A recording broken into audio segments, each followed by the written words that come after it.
Okay, let's talk about men and women. This is a great topic. Let's delve right into it.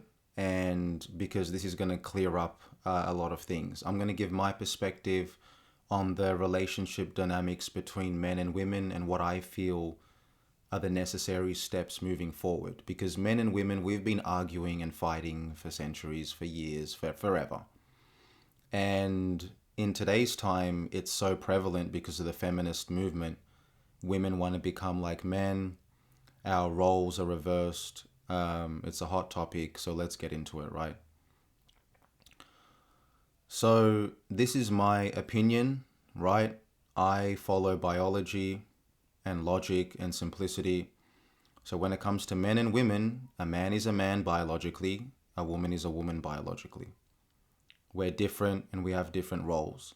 So, I believe it's a man's role to lead, to provide, to be a rock for the woman, to be in his masculine frame, and for the woman to submit to the man and follow the man's lead. And for the woman to be feminine in nature and for the man to be masculine in nature. You could say traditional roles, right? It just works, right? In my opinion, nothing else works. Nothing else realistically works in the long term. If the roles are reversed, if women want to be like men, be more masculine and boss their man around and try to control the shots, we've seen it play out. It never works. The woman gets turned off by the man, is unattracted to the man, loses interest in the man, and it just doesn't work because a woman needs to respect a man. But she can only respect the man if the man is being a man and leading.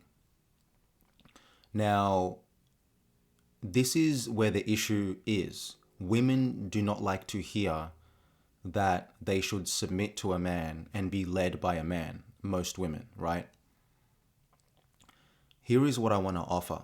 I get that you don't want to just submit to any man because what if that man is tyrannical? What if that man's annoying or dumb or abusive or just not switched on? This is the perfect medium. You don't just submit to any man. It is your responsibility as a woman to vet or choose a godly man, a righteous man. It's the perfect compromise or perfect medium. It is the man's responsibility to become a godly man. So the man should strive to be godly, and what that means is just simply to be righteous in his own heart, to have his heart open, to be honest, to be loving, to have high integrity. That is the man that you should be able to comfortably follow and submit to as a woman. If I was a woman, I would have no problem submitting to a man with those qualities, right? So that's really what it comes down to. You don't want to submit to a man, any man, but you should be willing to submit to the right man. Because if that man is honest and loving in his heart, he's pure, he'll give you the world, right? And he won't lie to you. When he leads you, he's not just thinking about himself selfishly, he's thinking about the both of you. So you know that you can sleep well at night as a woman, knowing that your man has your best interest. He puts your safety and the provision of both of you as the priority. You know he's got your back. You know he will protect you when the time comes. You feel safe around him. You trust his intuition and his intention because you know his intentions are beautiful, honest. Perfect. No more feminism, abolished. Man be a man, woman be a woman. Woman must submit to a good man. So it's the man's responsibility to do the inner work, to become better, to become more, to heal himself if need be, and to be more honest and grow in confidence through honesty, through, obviously just life in general, adapting different skills, all the things that a man needs to develop to become a man. communication skills, just a lot of different things. Physically getting himself in shape, getting his finances in order. We know about all those things.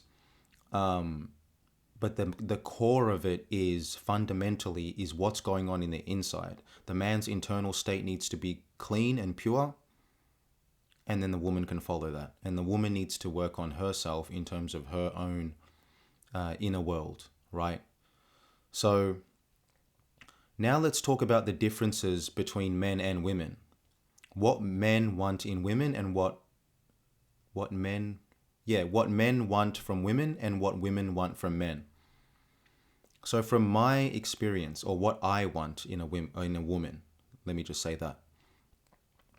First of all, the expectations for women are so low, or for me anyway. For me, I just want a woman that loves me for me. It's that simple. She sees me in my full essence. She can see me. Because to appreciate me means you have to see me. So you might naturally be on my frequency or on a similar frequency to me, energetically. But I just need a woman that takes accountability for herself. She's not perfect, but she at least can take accountability for herself. She has the ability to self-reflect. She takes care of her health, her body. She doesn't have to be super fit. She just needs to take somewhat care for her health. She needs to be mindful of the way she eats and exercise, right? And she just needs to be her own person, be yourself, but be a pleasant person to be around. I don't want to be around someone that's obnoxious or annoying all the time or pestering me about shit. No, you need to work on yourself to just be a pleasant, happy individual. That's it. And then obviously you'd have your own hobbies so that I can have my alone time. You can have your alone time. You're not clingy to me. Like, you have your own stuff. Like, you should have your own hobbies or things that you like to do. I have mine, and then we meet in the middle as well. Perfect. Is any of this unreasonable? I said you have to be pleasant to be around. Not all the time. Obviously, you have emotions. You're not going to be happy all the time. But you have a default level of contentment, or just you're pleasant to be around. Your energy is good to be around. You would have to do that for yourself anyway, to even be around other people, or even to enjoy your own company. You have to be a pleasant person for yourself anyway. So that's a given. Your health. You have to take care of your health for yourself anyway.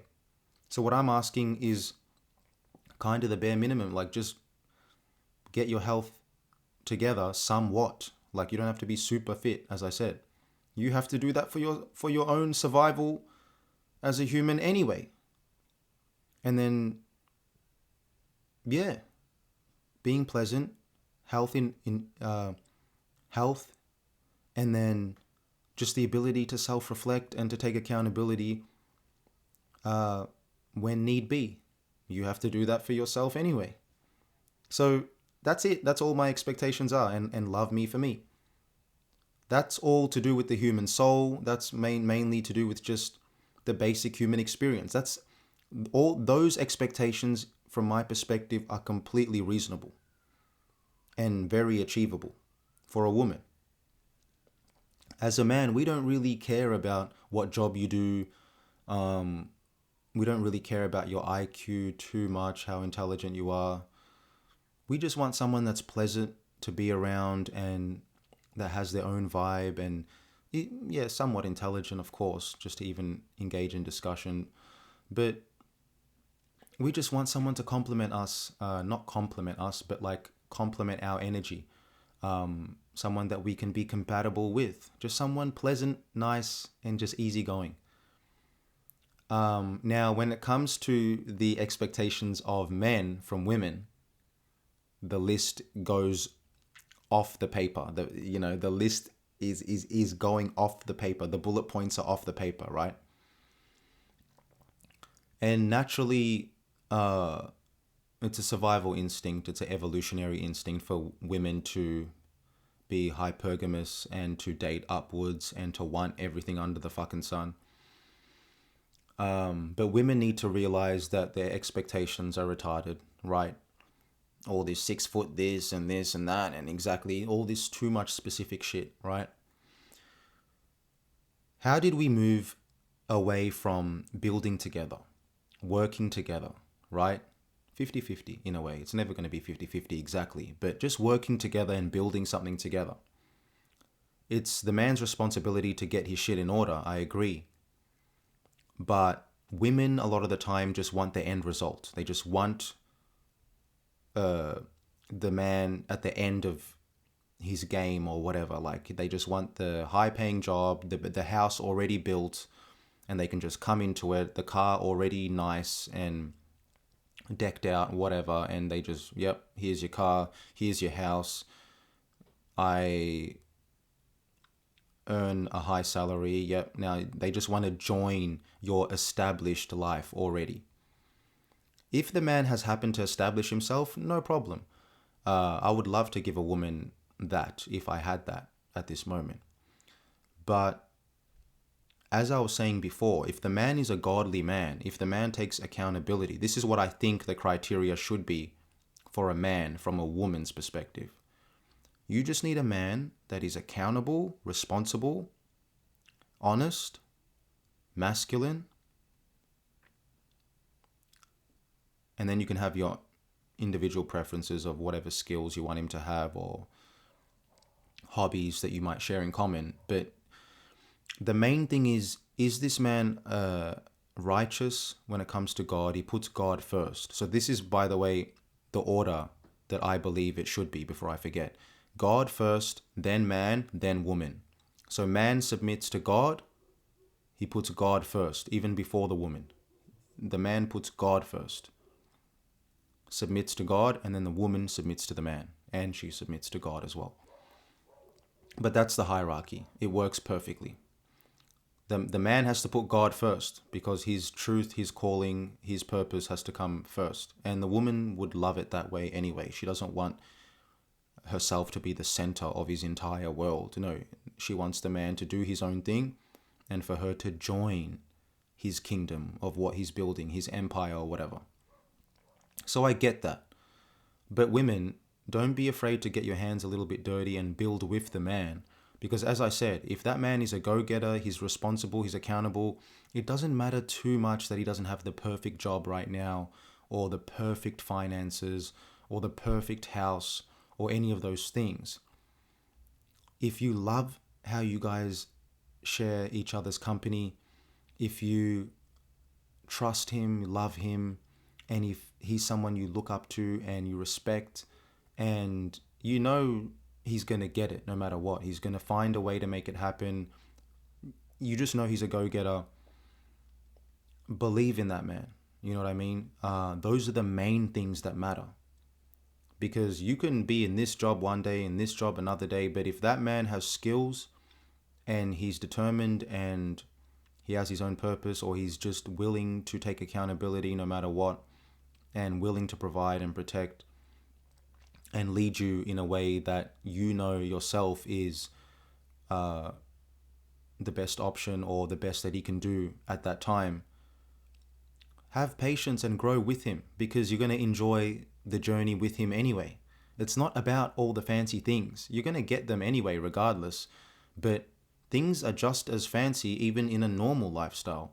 With a normal car, with a normal house, or even if you're renting, that's still really good for the time being.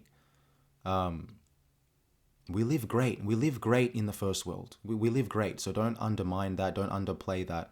And don't be quick to judge the surface level things of what a man owns and the material success that he has, because men have harder lives than women. So we have to really get out there and earn this stuff. It's not easy.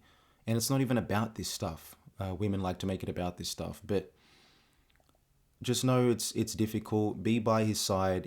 If the man's worth it in your eyes, it's about the person. And that's what I want to really emphasize in this video. It's about the person, the man and the woman. It's about your souls, your energy, who you are.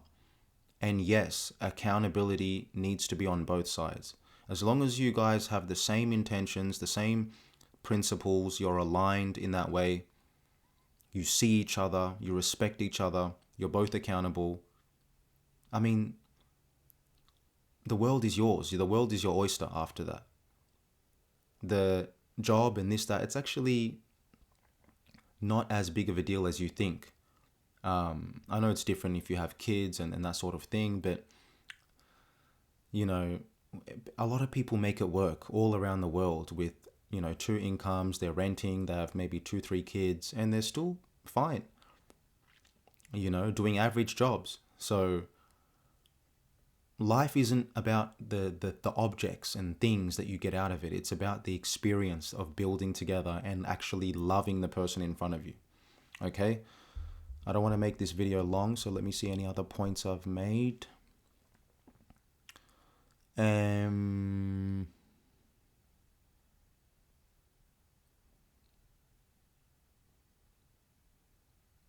Yeah, I think I've pretty much touched on all the main things that I wanted to say in this video. But just understand that both sides, we'll both have flaws as men and as women. We just need to know our roles. Women, let the man be the man, okay? Let the man take lead. If you trust him and trust his ability to take lead, there's no issues. If your relationship is rock solid, nothing should get in the way. A woman or a man shouldn't be looking at another woman or man when you guys have that deep connection. When you guys have a deep connection, nothing else matters, and you guys will find a way to make it work. We always find a way to make it work, do we not? So it's really about being present and respecting the person in front of you. Men, we operate through respect. If you respect us and appreciate us, oh man, we'll give you the world. We want a ride or die chick. We want that type of chick, that type of energy. And we'll reciprocate it as well. You know, but I'm just saying things are much more easier than we make them out to be. With all these expectations and how complicated dating is these days and the vetting process and all of this, it only seems complex because we've forgotten how to just be human and prioritize the human spirit over everything else, and just prioritize accountability and the human spirit. You be accountable for your bullshit, I be accountable for mine. Prioritize our human spirits. Make sure we're okay. Tap in with each other. Connect, listen, communicate well. A lot of fighting and arguments stem from a lack of communication. A lack of good communication, clear communication. So you need to communicate whatever's bothering you. There shouldn't be gaslighting. There shouldn't be manipulation in a relationship. A relationship's supposed to be, when you guys come home together, it's supposed to be a safe space. Where you guys live is supposed to be your sanctuary. You're supposed to be excited to see each other. And make time away from each other as well. You need your alone time to recharge and to develop your perspectives and to do your own work. And then it makes it that much more better when you guys do come together because you guys have been alone. So it makes the interactions more valuable. Yeah, so it really just comes down to not undervaluing your partner and seeing them for who they are and working with them and trying to listen and being willing to be open-minded and open and ready for discussion. And you guys should trust each other. You know, you get to the point where you trust each other so much. It's like, it's so blissful. It's so good. You can share anything. This is the person you can share anything with. You know, after you've had a long day at work, you can come home and just let it all go. This is someone that should have your back. Someone to bond with, someone to build with. And you guys will inevitably argue and have problems. But to solve those problems with grace, with the help of God, as I said, the system, God first, man, then woman. If you guys can give me an alternative perspective, I'd love to hear it in the comments. But yeah, that's my perspective. So, oh, and the last thing I'll say quickly, 20-minute video. Last thing I'll say is another thing I noticed with approaching in public settings, like a man approaching a woman. On social media, a lot of women deem men as creepy when they approach women. And there's this whole thing about how the dynamics between men and women and cold approaching them in public, because we need to approach them to get their number or to say hello, to strike up a date, and to move into that direction. Now, here's a great alternative. Since a lot of men don't like approaching women to ask them out because women might call them creepy or whatever, or get rejected in general, this is the perfect middle ground as well. Women, you guys will never approach a man, even if you think he's hot as fuck, unless he's a celebrity or some shit. You guys will just die with the fact of knowing that, oh, there was this hot ass guy, or I liked him and I just didn't approach him because I'm just waiting for him to do something. If he doesn't do anything, you just die. And the signals that you guys give as women are like so subtle, like the subtlest smile, or one holding your eye contact for 1 second longer than normal. Like, it's so subtle. I pick up on these things, but it's still not enough to know definitively, is she flirting with me? Is she interested? Or is she just happened to look my way? So women, here's the perfect middle ground. You go up to the man. If you're interested in the man and you like him, you go up to him. And all you have to do is just start up a conversation. Just say hello. Don't even mention anything about you're hot or you're trying to date him or any of that. You don't even have to ask him out. Just say hello. Just comment on his clothing. Just talk about the weather. Talk about some dumb shit, right? The dumber it is, the more a person like me, a man, will realize this bitch doesn't give a fuck about the weather. Like, she's obviously interested in me. And then we can ask you out and take lead. So the man can take lead, but you as a woman create a warm approach for the man to then take lead. You see how perfect that is? That means now the man doesn't have to cold approach the woman and experience rejection. But the woman also doesn't have to experience rejection either. She's approaching the man because men would love to get approached. We never get approached, right? Even if you are attractive. We rarely get approached. So it's easier for you women to approach us because you're not a threat. Like you guys deem us a threat. You deem us creepy because we're more physically superior than you. So if we were creepy, we could like physically assault you and shit like that. We're not afraid of women because you're not physically superior to us. So when you come to us, there's no friction or oh my God or creep. It doesn't work in reverse. Men don't think of women as creepy for coming and approaching them because there's no threat of violence. So women, you approach the man and it's no blow to your ego because, as I said, you're not asking him out. If worst case scenario, you go up to him, you talk about the weather, you talk about, hey, I'm just lost. Do you know where the library is? Whatever, right? If he doesn't pick up on the signal and you just keep talking, you could walk away and you didn't lose anything because you didn't ask him out. You didn't make it clear that that was your intention. So it's a win-win. And then a man that's switched on will realize quickly that, oh, she might be interested. And then because you've already come to him, it's just so much easier for then him to ask you out and to make the move. Is that not a perfect middle ground? I am cooking in this video. I'm souffling the shit out of this video. I'm cooking, I'm air frying the out of this video. And as I said, if anyone has any other alternative solutions, lay it down in the comment section. Okay, so I'm going to leave the video there. Thank you guys so much for listening. That's men and women, okay? Not men versus women. We're not in competition with each other. Relax. Take a pill chill or a chill pill. Okay, peace out. Leave a commenty if you have a commenty. If you want to subscribey, leave a subscribey. If you want a likey, make a likey. Other than that, peace out and I'll see you in the next video.